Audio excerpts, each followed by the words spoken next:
नमस्कार मित्रों,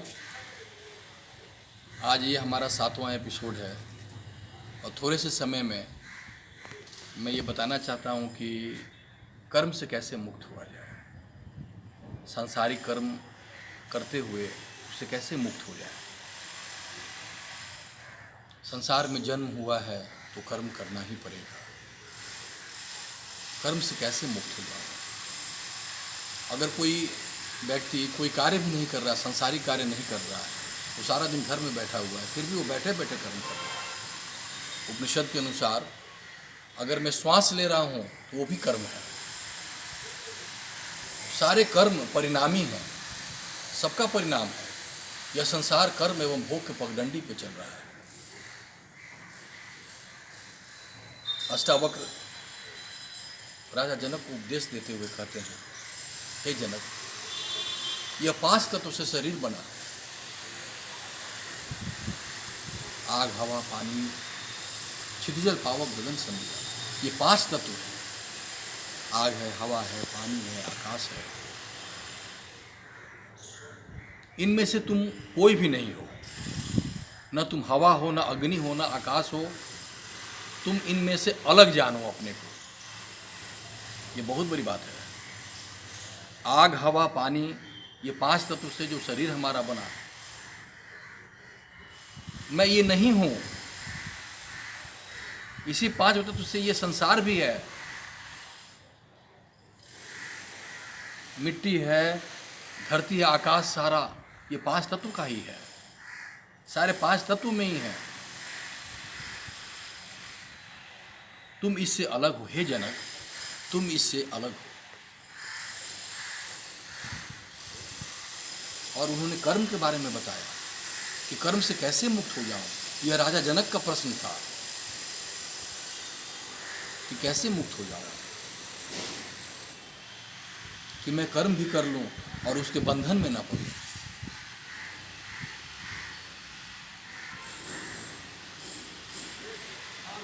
और आजकल सभी लोग अपने को ज्ञानी मानते हैं।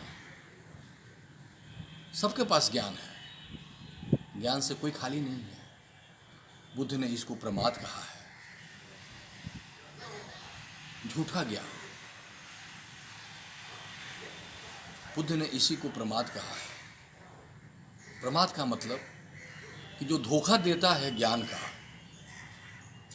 कि मैं बहुत ज्ञानी हूं, हमसे बड़ा ज्ञानी कोई नहीं है। वो उस पक्षी की तरह, जो पक्षी ने अपने बच्चों को सिखा करके दाना लाने गई थी,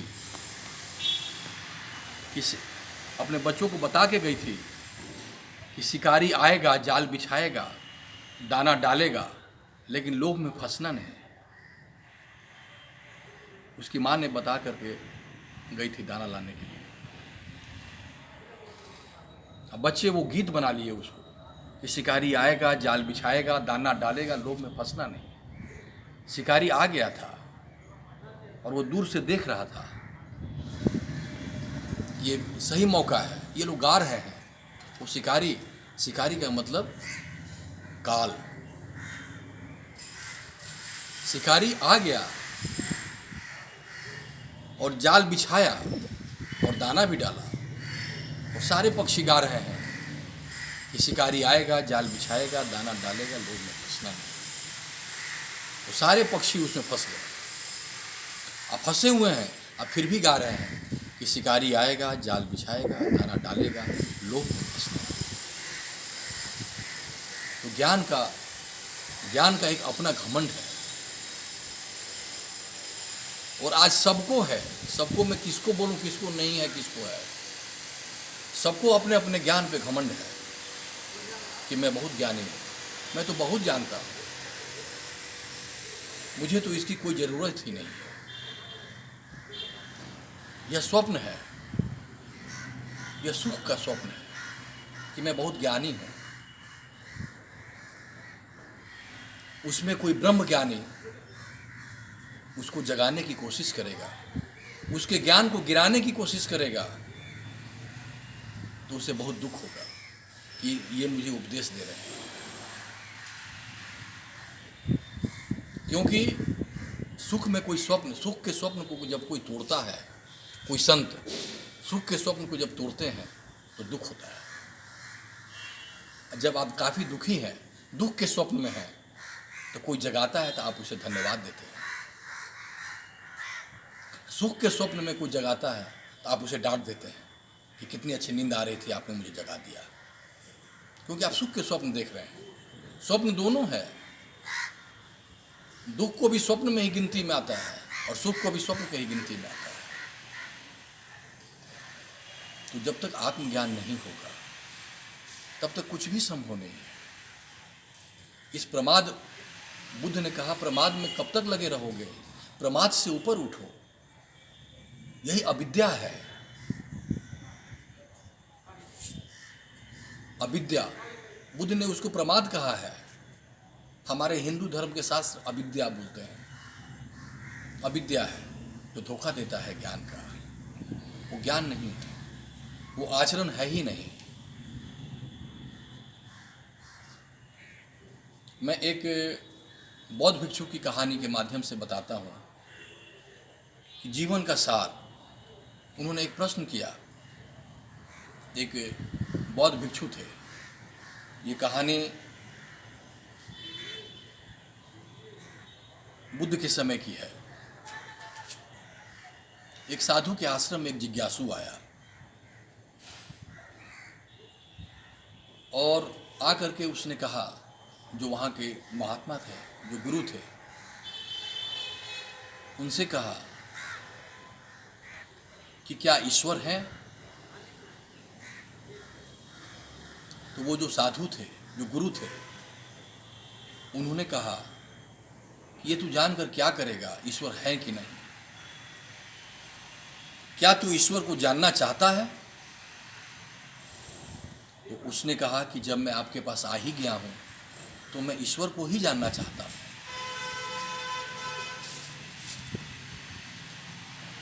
तो उसका एडमिशन हो गया उनके आश्रम में। उन्होंने कहा कि ठीक है, मैं तुम्हें बताऊंगा, लेकिन एक बात का ध्यान रखना, आज के बाद कभी तुम मुझसे मिलना नहीं। मेरे आश्रम में रहो, खाओ पियो, ध्यान करो, लेकिन कभी मुझसे मिलना नहीं। तो बोला कि आपकी जैसी आ गया। और आश्रम में सैकड़ों लोग थे और आश्रम में जैसे खाना बनता है, सबको कुछ ना कुछ काम दिया जाता है। कुछ लोगों को खेती बाड़ी का काम दे दिया गया, बागवानी का काम दे दिया गया, किसी को कपड़ा धोने का काम दे दिया गया। इसको भी एक काम दे दिया गया कि तुम चावल कूटना। आश्रम में सैकड़ों बौद्ध भिक्षु थे, तो डेली धान का ना चावल कूटता था। उसको एक छोटा सा कमरा दे दिया गया, उसी में वो सोता था। वो किसी से मिलता जुलता नहीं था। 6 महीना बीत गए, साल बीत गए, 2 साल बीत गए, उसको बहुत कम लोग वहाँ जानते थे। वो किसी से मिलता जुलता भी नहीं था। बस वो सारा दिन उसका काम ही था धान कूटना, चावल कूटना।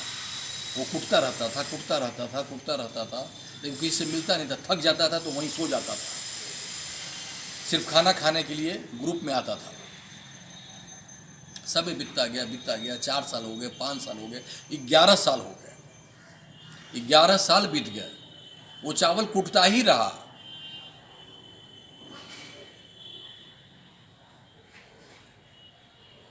समय बीत गया था। गुरुदेव जो थे, उस आश्रम के गुरु, एक दिन उनकी तबीयत खराब हो गई, बहुत ज़्यादा तबीयत खराब हो गई। अब उनका समय आ चुका था, वृद्धावस्था भी हो गया था उनका, समय आ गया था। उन्हें लगा कि अब तो मैं नहीं बचूंगा, अब मेरा समय आ गया है। तो मेरे ज्ञान को संभालेगा कौन? आने वाली पीढ़ी को देगा कौन? इतने सालों से लोग मेरे आश्रम में हैं और हमसे जुड़े हुए हैं, तो किसी एक ज्ञानी को तो देना होगा जो इस ज्ञान को बांटे, जो मैं जानता हूँ उसको बांटे। तो एक दिन उन्होंने घोषणा किया कि अपने अनुभव को ज्ञान का डिफिनेशन एक लाइन में, ज्ञान मुक्ति ध्यान का डिफिनेशन एक लाइन में, आज रात को मेरे दरवाजे पर लिख देना, सभी लिख देना, उसी को मैं अपना उत्तराधिकारी बनाऊंगा, जिसकी बातें मुझे सही लगेगी। किसी को हिम्मत नहीं हुई, लेकिन उनके बाद जो उत्तराधिकारी थे, जो महात्मा एक थे, उनको तो लिखना ही था, क्योंकि वो 50 साल से उनके साथ में थे। लेकिन उन्होंने भी चतुराई किया, उन्होंने लिख दिया लेकिन अपना नाम नहीं लिखा। आश्रम में तो सैकड़ों महात्मा थे, आखिर लिखा किसने? जो उनके बाद के जो सेकंड पर्सन थे, उनको लगा कि अगर मैं अपना नाम लिख दूंगा, अगर गुरुदेव को सही लगी तो मेरा तो धन्यवाद हो जाएगा, अगर सही नहीं लगा तो मेरा अपमान हो जाएगा।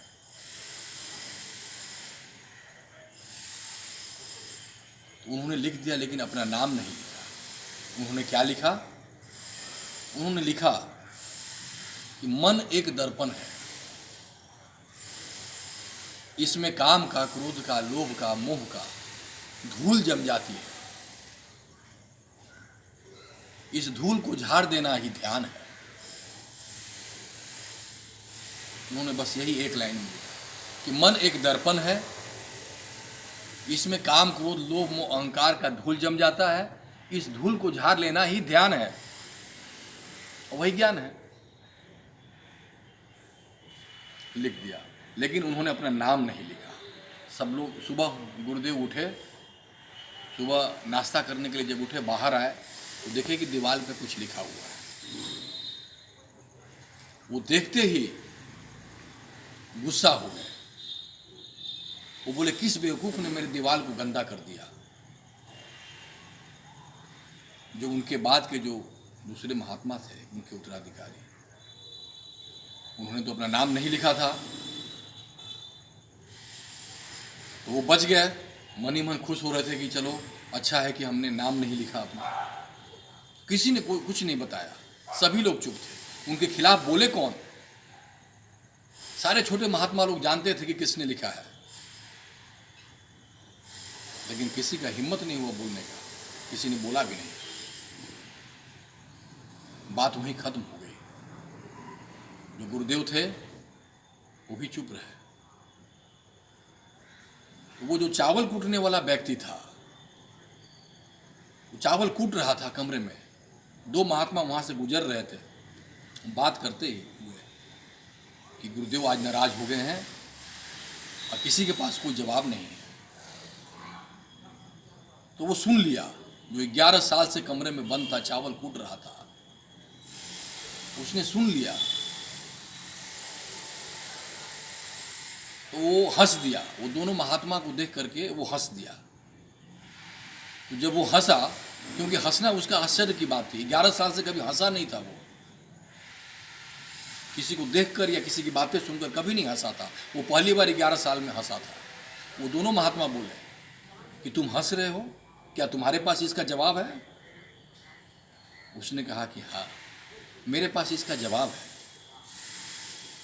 लेकिन मैं तो अनपढ़ गंवार आदमी, मैं तो लिख नहीं पाऊंगा अपना नाम, क्या आप लिख सकते हो मेरा नाम?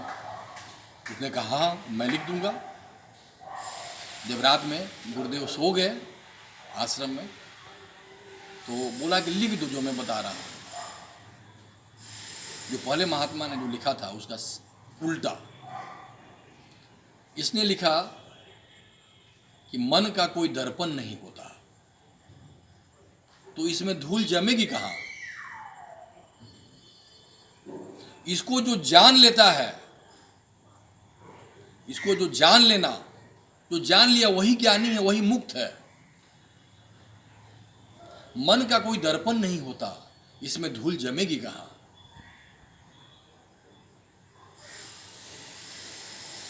तो जानना है जानते ही मुक्त हो जाता है। जैसे रस्सी में सांप का भ्रम है, जब मैं जान लिया कि वो सांप नहीं वो रस्सी है तो भ्रम मिट गया। उसके लिए किसी शास्त्र की जरूरत नहीं है, सिर्फ जानना है। यही अष्टावक्र राजा जनक को बता रहे हैं, न तुम अग्नि हो, न हवा हो, न पृथ्वी हो, तुम इससे परे अपने को जानो। तो मैं बता रहा था कि कर्म से मुक्त कैसे हो, कि कर्म भी कर लें और उससे मुक्त हो जाए, उसके बंधन में नहीं पड़े, क्योंकि हर कर्म परिणामी है।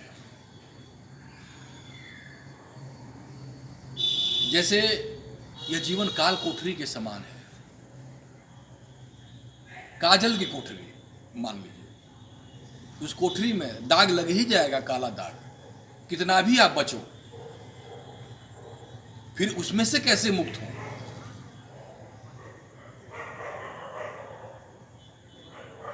तो मैं एक छोटा सा एग्जाम्पल से मैं आपको बताना चाहता हूं कि कर्म का बंधन नहीं, कर्म भी हो जाए और उससे मुक्त भी हो जाए।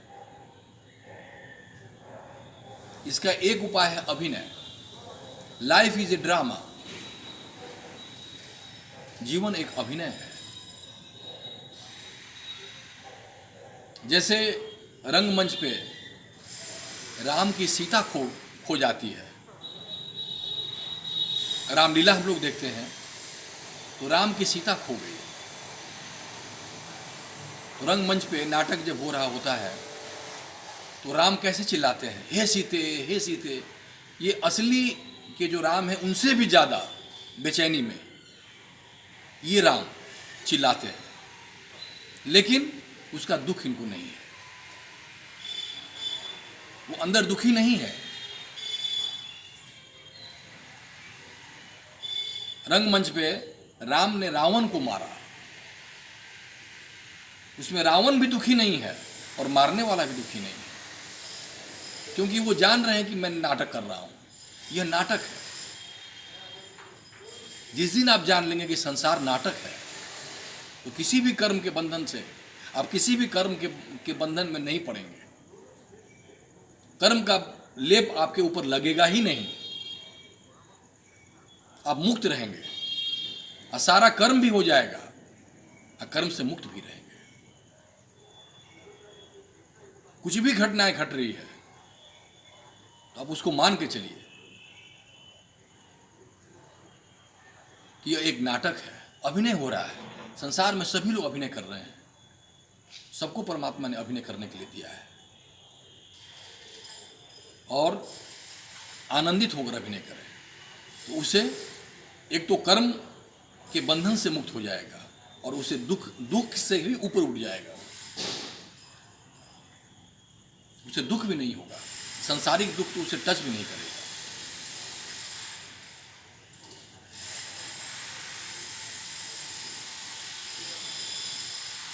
और दुख जब परमात्मा देता है किसी को तो दुख हमें मांझता है। कुछ अच्छा करने के लिए दुख हमें खिलाता है। जैसे संगीत वादक, जैसे तबला वादक तबला के तार को कसता है, कसने के बाद उसमें आवाज आती है, एक मधुर ध्वनि निकलती है, तो दुख हमें मांझता है। वीणा के तार को वीणा वादक वीणा के तार को कसता है, टाइट करता है उसको, तो उसमें से संगीत निकलती है। तो परमात्मा कभी भी दुख देता है तो वो संवारने के लिए, उससे बड़ा हितैषी कोई नहीं है। वो प्रेमी है,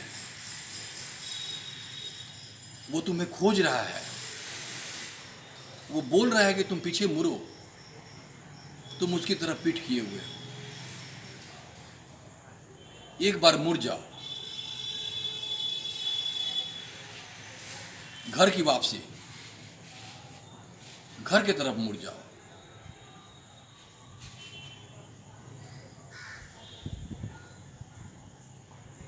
राजा जनक को भी यह प्रश्न हुआ था, यह सच है कि वह सच है। जब वो सपने देखे थे रात में, तो उन्हें भी प्रश्न हुआ कि यह सच है कि वह सच है। वो स्वप्न में देख रहे हैं कि चारों तरफ भूकंप आया हुआ है, हाहाकार मचा हुआ है, राजपाट उनका सारा चीज तहस नहस हो गया, उन्हें भी चोट लग गई, बिल्डिंग गिर गया, उनका राजमहल गिर गया। फिर उठते हैं, देख रहे हैं कुछ भी नहीं। उनके ऊपर उन्होंने एक प्रश्न किया था अपने दरबार में कि यह सच है कि वह सच था जो हमने देखा। विदेह कुमार जी ने यह स्वप्न देखा था। तो फिर उसका जवाब उन्होंने अष्टावक्र ने दिया था। फिर इसके बारे में अगले एपिसोड में आपको बताएंगे। आज इतना ही, धन्यवाद।